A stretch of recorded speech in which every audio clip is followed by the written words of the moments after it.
welcome to Honest Car Reviews. My name is Rick and this is the Mercedes EQS 53 AMG, the first electric AMG. So this is the EQS, the electric S-Class, and we'll go through everything of these cars, the specs, how it is to drive, the exterior, the interior, and everything.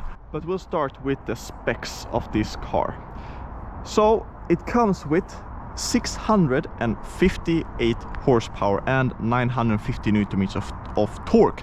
But if you spec with the Dynamic Plus package, you get a boost of 761 horsepower and 1020 Nm of torque. And it does 0 to 100 km/h in 3.4 seconds instead of the 3.8. And this Dynamic Plus package also gives you a lot of extra things that I will go through later. But we can safely say that this has a lot of horsepower. But that is also needed because it weighs a lot. The reason for that is because of that huge battery, over 100 kWh, which makes this car weigh about 2.7 tons. That is a lot of weight. And the claimed range is about 580 kilometers. I found myself being everywhere from 400 to 500. And that is because it is heavy, it has big powerful engines, and naturally it uses a lot of electricity. But we'll go back to the AMG part of this EQS 53. The 53 name is interesting, and I think that hints that we'll get an even more powerful version later. We'll just have to wait and see. But this is the highest spec, most powerful electric Mercedes that you can get right now. In the front, you do have some changes to make it more aggressive. And the most notable part is this vertical grille and this lower part. The vents are a bit more aggressive. And yeah, it does look aggressive, but if you spec the regular EQS with the AMG package, this looks pretty similar. Yes, this has an amazing extra option matte gray paint and extra option 22-inch rims. The standard ones are 21-inch, and you can see that this looks to be center lock wheels. But if I'm not mistaken, you can just click this off and underneath it will be regular bolts underneath. And on the sides, this lower part is also AMG specific. And here in the rear, the diffuser is also unique. Also have one final thing on the exterior, and that is this a bit bigger lip. Does it look like an AMG car? That's up for debate. It's big, it has an aggressive, I personally think, an aggressive front, especially when you see it behind you. It has that presence, especially for being over 5 meters long. But then again, if you compare it to, for example, GT63, which I think is the most, in terms of size, in terms of performance, the GT63 has a very different exterior presence that I like more, I think, because this is about aerodynamics, having a low drag coefficient, all of that, and that really affects the way that you design and engineer a car. Not only the motors have been changed on this car to make it an AMG level, a lot of the chassis components have been changed as well. For example, the rear axle beam completely redesigned. The subframe and motor mountings have also been changed. Revised transverse stabilizers, which I actually have to Google to see what they actually are, as well as the wheel carriers and control arms. So those are specific suspension components that are connected to the tires. One thing as well has been changed, and that is the air suspension. It is now the same as in the GT 4-door. This hasn't only gotten more powerful engines, a new paint, just a new exterior, and call it a day. This is a lot of upgrades. And to finalize the upgraded components of the mechanical parts are the brakes. Because there are now 6 piston 415 millimeter wide brake discs in the front and 1 piston in the rear with 378 millimeter wide, and finally you can have this in the carbon ceramic brakes, which brings up the front diameter to 440 millimeters. Those are extremely big brakes, and they're needed for such a big car and that power. And we'll check how the brakes feel when you take this on some twisty roads, of course. Let's check out the rear luggage space.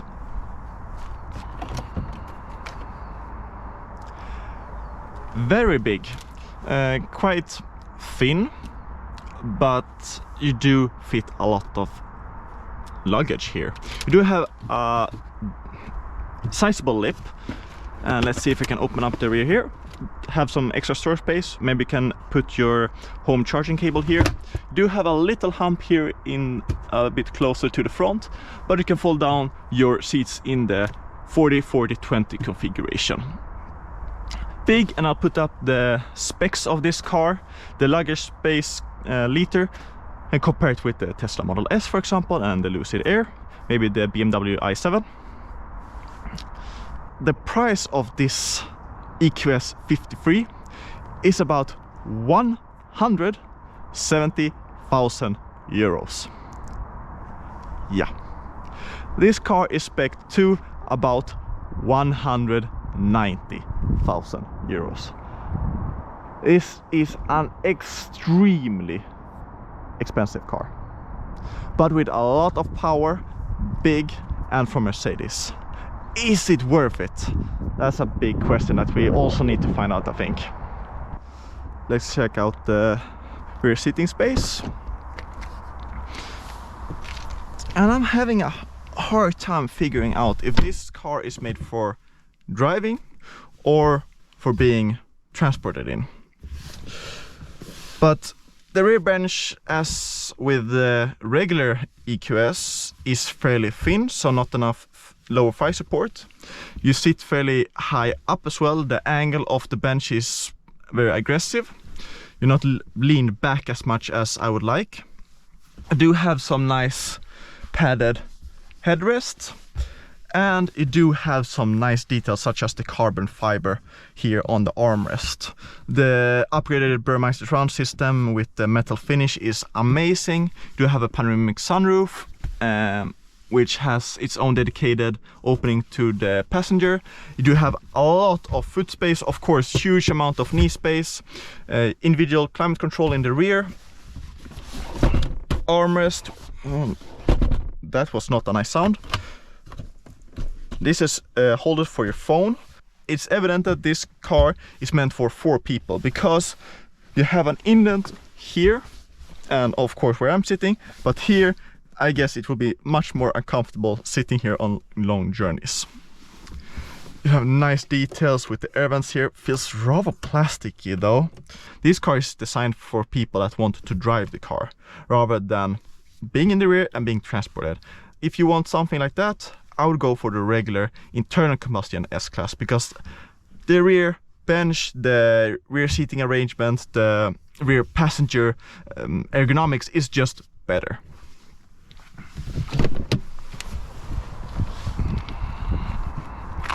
And this car comes as standard with rear axle steering, so when you go slower it will help with reducing the turning radius, and when you start to driving more quickly, I think it's over 60 kilometers an hour, it will turn in the same direction to aid with high speed stability. All right. Did you hear that?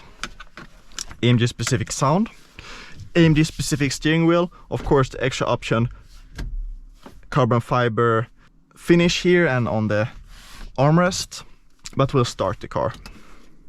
You can see you have the AMG logos, and the AMG control units, Comfort, Sport and Sport Plus. We'll go through all of these and what the changes are to the car. But I'll talk about the general interior. The AMG engineers have designed this to make it feel more like an AMG car. So there's a specific AMG digital gauge cluster like this one. So depending on how much power I'm using, it will go up on the sides. You also have a dedicated AMG button. So if I change from Comfort to Sport Plus, you can see it change. And I can also change it individually. So if I want the chassis to be a bit harsher, more sporty, but the engine to be less powerful, I can do that. And I can also turn the traction control off. Nice to have this feature. Only press one button and then you can control everything, single thing individually, or I can just have a specific individual setting. So I have 3 levels for the sound: balance, which basically doesn't give you any sound; sporty will give you some sound; you have a bit of a rumble here; and in powerful is very evident both inside and outside. Also have slippery, and you have dedicated buttons to select the suspension stiffness on the left side here, and you can see how it changes on the middle infotainment screen as well. AMG Dynamics is more for how the traction control kicks in. You saw that it was a bit slow at booting up, and that's what I found is very common with Mercedes MBUX systems. They're very slow at booting up. They look nice, they have this app looking design, very easy to navigate, but sometimes it's very slow at responding. And when navigating, especially to charging stations, I don't have a charging station at home. It does mean that I need to find someone through, for example, the navigation here. So if I press navigation here, I want a fast charging station. How would I find it? I think it should be better, basically. And Mercedes is very famous for their voice commands, and I think this is more a hit or miss. Either it works or it doesn't work.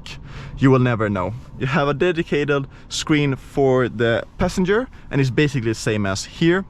All of this is called a hyper screen. It's basically 3 screens, but with one entire glass covering everything. It looks very cool, very futuristic, and with the lighting here as well, which you can change in comfort, panel lighting. You have multicolored, and right now I am a bit red and orange.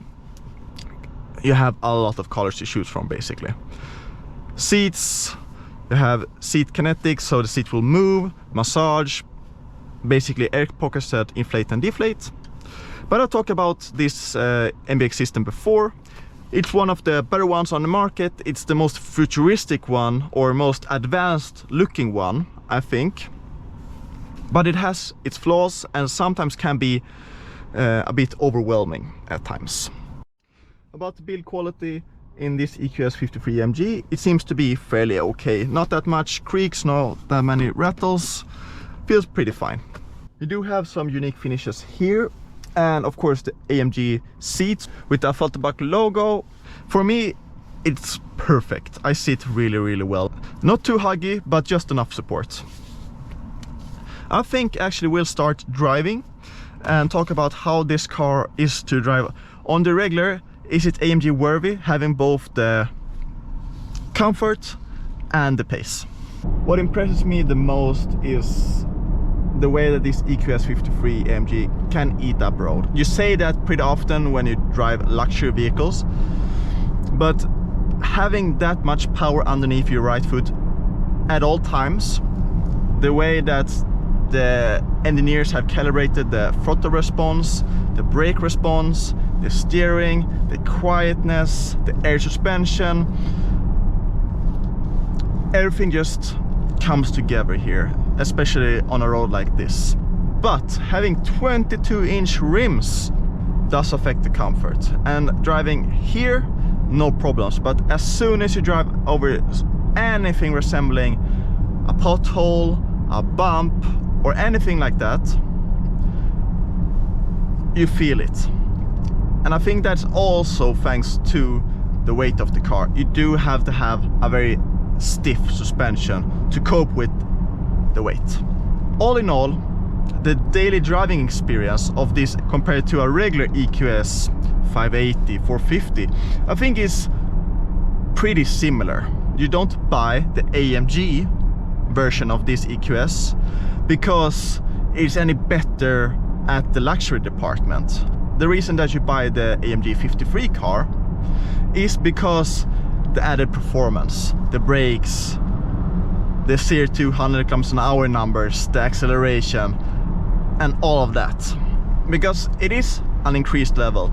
The carbon fiber, the AMG steering wheel, the AMG specific gauge cluster, and the sound, it actually elevates the driving experience. Of course, having that huge over 100 kilowatt-hour battery makes it very usable, but it has only 200 kilowatt of charging speed, and it falls down fairly quickly or linearly after about 30%, but you can charge it from about 10, 20 to 80% in 30 minutes. I've tested that and it works. When you compare it with the competition, the Tesla Model S, the Porsche Taycan, and even the Hyundai Ioniq 5, the charging speeds are down. Mercedes has some catching up to do in that department. Sound is very evident when you do launch control, which you get in the Dynamic Plus package. So foot on the brake, foot on the throttle, race start.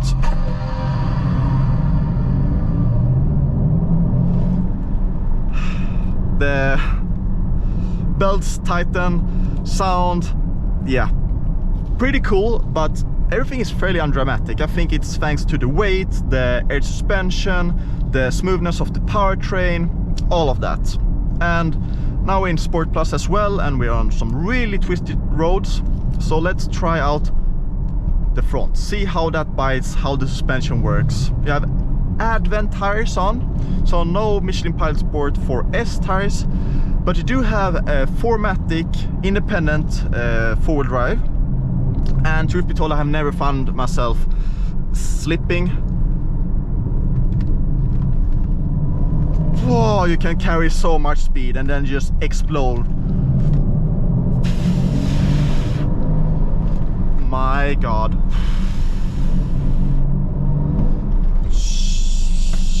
Jesus! I don't know if you can hear that, but the braking pedal is vibrating like crazy, and I think even the braking disc, I don't know if they are overheated or something, but driving a twisty road at 7/10 or 8/10, I would put on some carbon ceramic brakes on this car. Oh, okay. So let me try to gather my thoughts and explain how this car feels. So, huge amount of torque, extremely powerful. The rear axle is thankfully very, very grippy, but the lack of feedback and the lack of connection from the front is really, really evident. It does what you want it to do, and the capabilities of this car is so high, but finding the limit of the grip of the front is extremely difficult. It's not that communicative, and it doesn't feel as planted and pointy as I want it to be for this speed, this performance.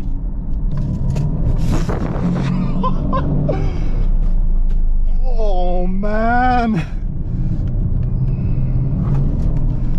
I'm very thankful for the four-wheel steering as well, because it definitely helps with the agility of this car. Holy, the ceiling of this car is so freaking high, but it's a heavy car and you feel it. And truth be told, the performance level in the regular EQS is plenty for a road like this. So I feel like I want 200, 300 extra horsepower. Not really. Not really. The EQS 580 is quick enough for something like this. Truth be told, electric cars the way that they can put power down, the torque. I mean, almost, 658 horsepower. It's ridiculous. Having a Corvette C7 Z06 with 650 horsepower, I would be scared shitless driving that car on this road. But in this electric car with 4MATIC forward drive, it's crazy the level that we're at with electric vehicles now.